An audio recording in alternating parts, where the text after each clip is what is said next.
Hey guys, welcome to Dirt Road Believer. Great to have you here the month of June.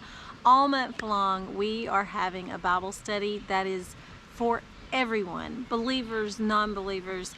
This Bible study is not super spiritual. We are getting to know Jesus as a person. What was his personality like? So this Bible study has several series to it, and it's called The Personality of Jesus. So I hope you'll join me all month long for that Bible study. Guys, don't forget to like, share, subscribe. If you're a new subscriber to this channel, then make sure you comment your subscriber number. Look at the subscribers when you join and see what number you are. And also comment the name of your church, because your church can be entered to win $500 when we hit 500 subs on Dirt Road Believer. If I didn't mention, I'm Tina, and I'm honored that you're here with me today.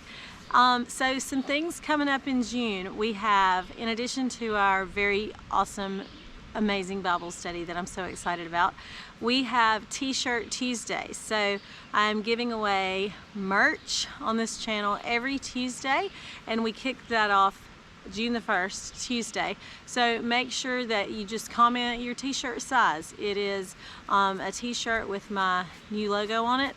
So if you would like to enter to win one of those, just simply comment what size you would like to have. We have small all the way up to 4X. So something for everyone. So make sure you do that. All right, guys, we tried to make a family. Come here, Georgie. Come here, Georgie. Look at little Georgie. She's so sweet. All the dogs. This dog's, come here, Russ. His tail almost like hit my camera off. Say hey, Russ. Say hello to all the viewers. Anyway, we tried to make a weekend of it at the lake, and it was so unseasonably cold. We about froze to death, so we wound up coming home early. But anyway, it was fun. We were all cooped up in a camper together, which is always, you know, good for bonding. I mean, June means what? We're traveling, we're doing stuff. So I'm gonna make sure I take the camera along everywhere I go and show you what all's going on with our family and friends this summer. So I hope you will pack me with you wherever you go. Don't miss a devotion every Tuesday and Thursday. Hey guys, I will see you right back here for today's devotion. It is Saturday morning. We're at the lake. This is Memorial Day weekend, so we're playing catch up here on the video. But we woke up to a very chilly surprise this morning. It was 58 degrees. 58 degrees and like so windy. And what's funny is our kids already had a kayaking trip planned with their grandma, and so they left at 8 o'clock this morning, and they are currently freezing their tails off on Terrapin Creek kayaking. So the hubs and I are headed into Center, Alabama to go make a Walmart run. We need some groceries, and I'm sure we'll find something else to be purchased at Walmart. Yes. But anyway, other than it being really cold, it's a beautiful day on the lake. We're crossing over. What are we crossing over right now? This is the, I forget what they call it. Anyway, it's the land. Causeway. The causeway. Look how beautiful. Have a fish fry tonight with the neighbors and try to enjoy the day. But I'm gonna tell you, if it's cold, I will be in the camper. I have plenty of reading material, and I'm sure I can find some prime movies to watch. But so when I tell my children pack for the lake, most of them come out with a backpack, some kind of bag, maybe even a Walmart sack. You tell Coleman Lee to pack. Please observe. These are his clothes thrown in the floorboard of the car. And in this bag we have a toothbrush and deodorant, which haven't made it out of the car. We spent the night last night. Here's the hubs. Did you see Miss America walk out? I did. She was beautiful. I wonder where she was going. She was very decked out for Tractor Supply. Tractor Supply on a Saturday. Hey, George. Okay, so it looks like the ocean out here. I will not be getting in this water. jet ski bobbing around. Georgie! Hey, Georgie, Georgie, George. Hi, girl. You're so sweet. Yes. You like it at the lake, don't you? You like it at the lake? Yes. Yes, you do. Yes. Yes, you do. She's going crazy. We got here yesterday and she just went nuts. When we first brought her, she wasn't sure about it. Now she loves it. Does that feel good? Oh, oh, oh, oh, oh, oh, oh. Oh, look at that wind blowing her hair. You need a bath. She always needs a bath when we get home from the lake. That's left over from us building our dock. And Coleman has been cutting up fish. Here's his bait fish. So I have a plan for how I'm going to get Coleman when he gets back. He cannot stand for me to use cool language like the language that kids his age use. And so when he gets back, I'm going to ask him a question, and I can't wait for you to see his face. It's become a hobby of mine. I use words like sus, cap, bussin', stuff like that. Drives him nuts, and I love it. It's fun to mess with your kids.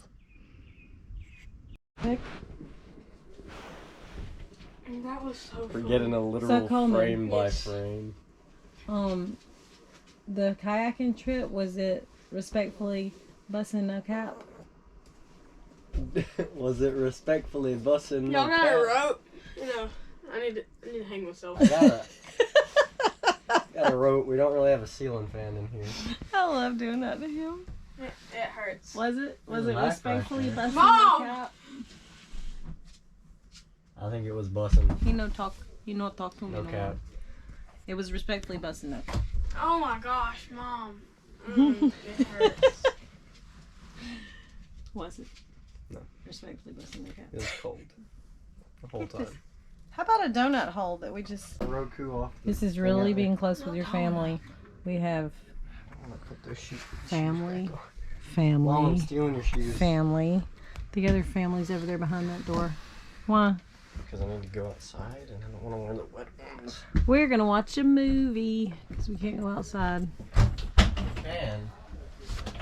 Step on record me. What are you eating? Food. Georgie.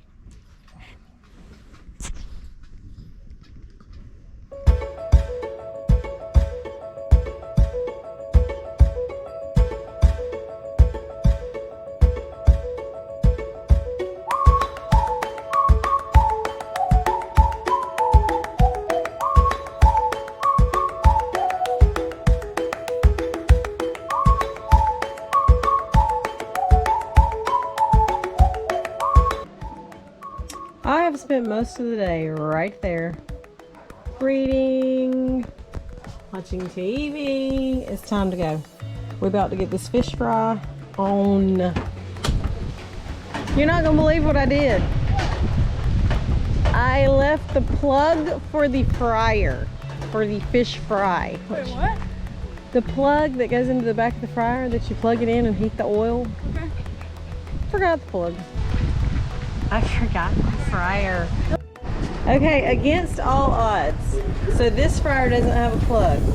This electric skillet is like sitting on ready. But Bring his black stone up here. Yes. Fried on the black stone. ooh, that sounds good. That sounds real good. It would probably help. I mean, It'd probably be easier to do. it's up to you though. Like here now? Here right now. Yeah, I brought it. Oh, I thought you meant like next Do time. you want to use that, or do you want to try the black stone? Let's do the black stone.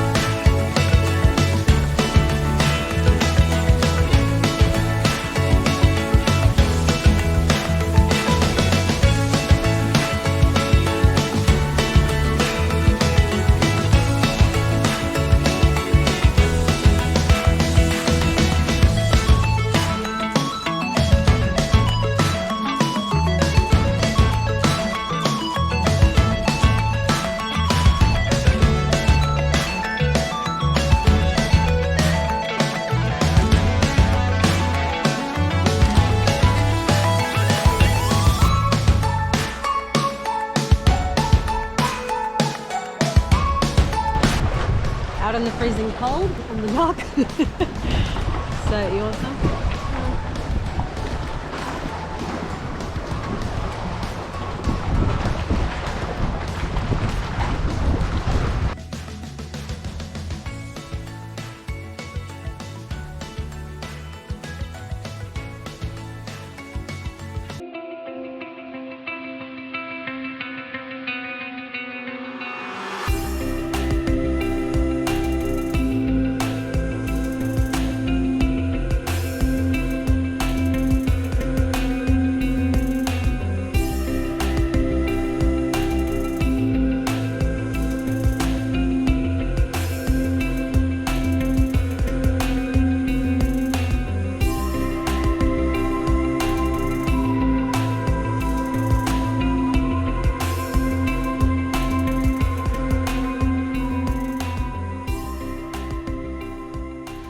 So today's devotion is part 2 of the personality of Jesus, and you can go back. I have a much longer intro on the first series in this from the 1st of June, but the other day we talked about how expressive Jesus was, how he did not withhold emotion. He was very expressive on his face, and one of the things that we alluded to was his friendships and how he liked to laugh and have a good time with his friends.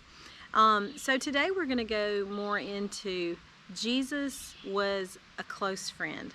And there's lots of scripture to back this up. Jesus, like us, if you asked, hey, you know, you're in a bind, who do you call? Your best friend.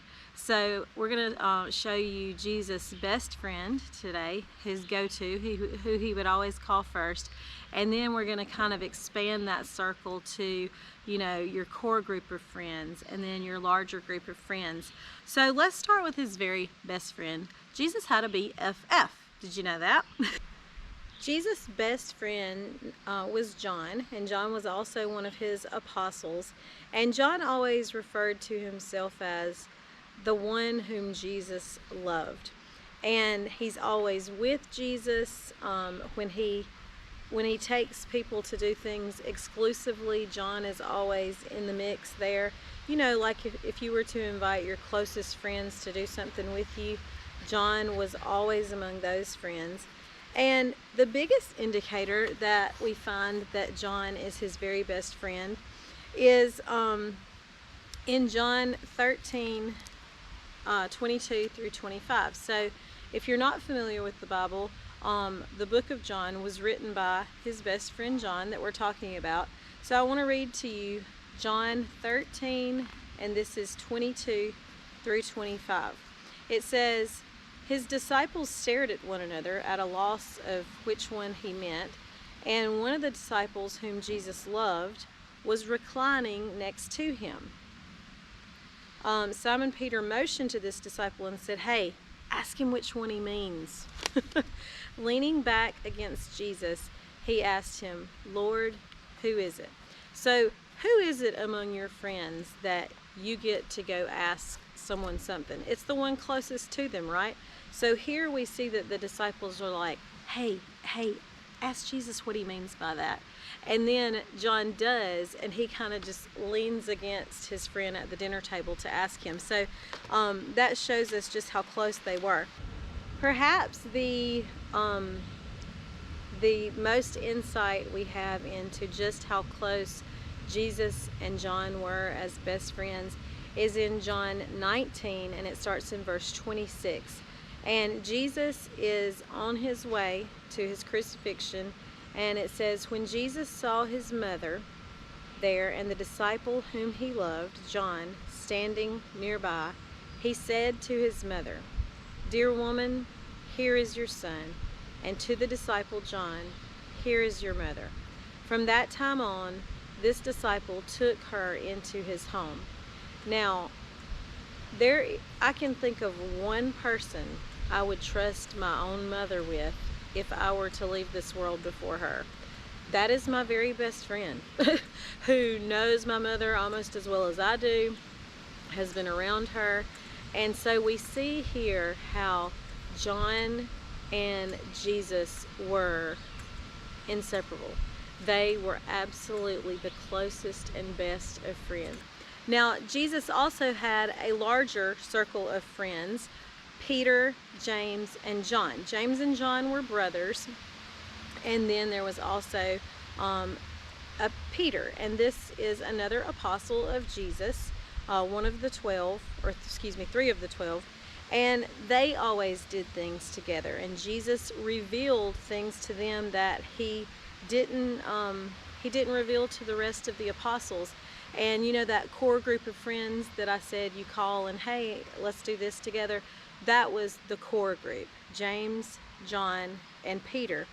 And we see through scripture where Jesus told them things not to tell other people, and he trusted them with that information. So these were three very trusted friends of Jesus that he was close to. And if you want to read an example of one of these outings that Jesus took them on and how he trusted them with information that he wouldn't trust anyone else with, you can read Matthew 17, where he takes them to the Mount of Transfiguration. We said that John and Jesus knew each other's mothers very well. And you know, I bet of your core friends, you know their families, you know their kids, you know their spouses, you know their parents probably. And so Jesus was no different. He knew Peter's mom. He actually healed Peter's mom. He went into her house a lot. She cooked for him. James and John were brothers, as we said, and their mother was so comfortable around Jesus that she tried to negotiate their position in heaven. And Jesus reminded her, yeah, that's not my decision to make, but he did listen to her. And Jesus was he was in and out of their home all the time. You know, Jesus was single, and so he didn't have a family of his own to tend to. So his disciples were his circle of friends. He became part of their families, and I'm sure that they became a part of his too. Many of the people with Mary at the cross were family of Jesus' friends. Now to the larger circle of friends, and this is the 12 apostles. And remember, there were many disciples, but only 12 of his closest apostles that went everywhere that he did. And then he had other friends in his close circle, like Martha, Mary, Lazarus, like we talked about. And Jesus loved sitting down and having dinner with people. He loved time to just be himself, not necessarily preach. I'm sure somewhere in there was probably a teaching, because he was just a natural teacher, but he loved just getting personal and in a relaxed setting among his friends, and just being with people at dinner time, because that was a very, you know, it's not like we eat today. It was, you know, a good part of your day where you sat and you talked over things. I want to read John 13:1. This is where we started. We're back to John 13. And John 13:1 says, "It was just before the Passover feast. Jesus knew the time had come for him to leave this world and go on to the Father. Having loved his own who were in the world, he now showed them the full extent of his love." And so he's talking about his apostle, having loved his own.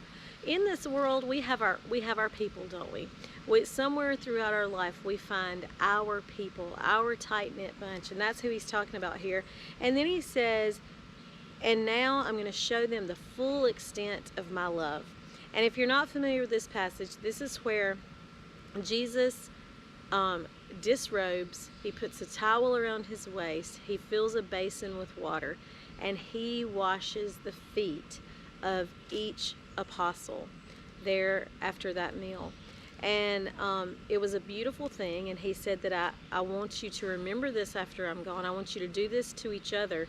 And it wasn't necessarily a lesson in we need to wash each other's feet. It was a lesson in being humble and putting yourself last and putting your friends and those around you first. And you know, when I think about that time that he spent among the apostles washing their feet, he also washed the feet of Judas. Judas was the one who would betray him. Judas was the apostle who had really been stealing. He was the treasurer among the apostles. He had been stealing for quite some time the money that they would put in to pay for, you know, their needs, taxes, expenses. And Jesus knew this. He knew this, but he humbled himself before him and he washed Judas's feet. Now, I told you this was not going to be a super spiritual Bible study, but I do want to think about this for just a minute, because Jesus was fully human, just like us. He was fully God, but he was fully human. And what do we think, and what are our inclinations when we are wronged by someone, especially someone that we love, that we've spent time with, that we've invested in, like he did Judas? Our inclination is to be bitter, to be spiteful, to get revenge, and never one time does Jesus do this. Was he probably tempted to? I'm sure he was, because he was fully human, no different than us. But he did not waste time with that. He did not, because he knew anything that hindered him from his Father was simply a waste of his time. And as we said, Jesus was very intentional. And so he did not let bitterness and hatred and spitefulness come between him and Judas. He treated him, he was himself, and he just treated him as well as he would have treated anyone else. So we can definitely learn some things about being a close friend from Jesus. Hey guys, I hope you have enjoyed today's devotion. I certainly have. And isn't it nice that we can call Jesus friend? I love that. Hey guys, don't forget to like, share, subscribe. I hope you have a wonderful, wonderful day. Don't forget to comment your t-shirt size if you are interested in winning a t-shirt on Tuesday. Hey guys, the weekend's coming up. Have a great one. And until next time, slow down. Take the dirt road.